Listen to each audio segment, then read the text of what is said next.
Welcome to my channel. Hope you're all doing great.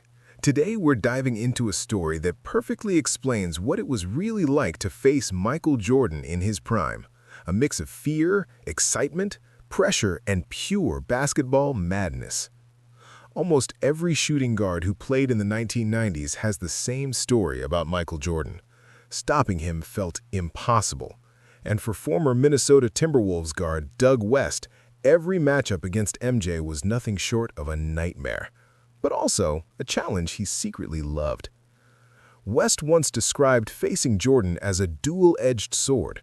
On one side, it was overwhelming. On the other, it was thrilling. You were guarding the best player on the planet, the guy everyone came to see, the standard of greatness. And yet, you still had a job to do. Doug remembered how emotional those moments were before tip-off.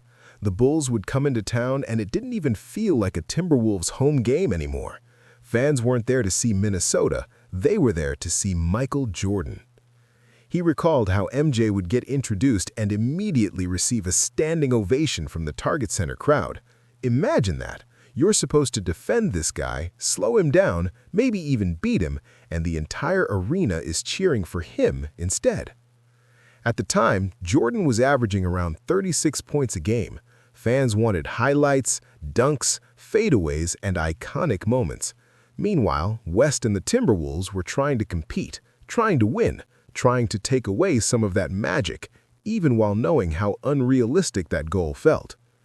For Doug West, the challenge wasn't just physical, it was mental. You had to fight being starstruck while also locking in defensively. You admired Jordan, respected him, and yet you had to battle him for 48 minutes. That internal conflict is what made it such a nightmare.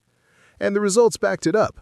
From the moment the Timberwolves entered the league in 1989, they couldn't beat Michael Jordan and the Bulls. 16 straight losses. Doug West experienced every single one of them. Then, finally, during the 1997-98 season, Minnesota broke the streak and beat Chicago. For West, it felt like a massive achievement, finally getting the better of MJ after years of frustration. But time added an interesting twist to that memory. Years later, while re-watching the game, Doug realized something he hadn't noticed back then. Scottie Pippen didn't even play in that game. Suddenly, the win felt a little strange. Still meaningful, still special, but with a mental asterisk attached. Even so, beating Jordan and the Bulls in that era was a huge deal. Kevin Garnett was still young, Stephon Marbury was early in his career, and that victory felt like a breakthrough moment for the franchise.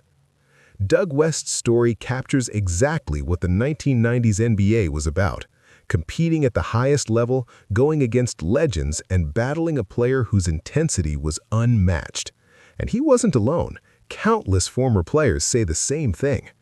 Facing Michael Jordan in his prime wasn't just difficult, it was exhausting. It was intimidating. It was unforgettable. In the end, these stories help younger fans understand why MJ's name still carries so much weight today. He wasn't just dominating games, he was dominating minds, arenas, and entire generations of players. If you enjoyed this story, make sure to like the video, subscribe to the channel, and let me know in the comments, which player do you think had the toughest job guarding Michael Jordan? I'll see you in the next one.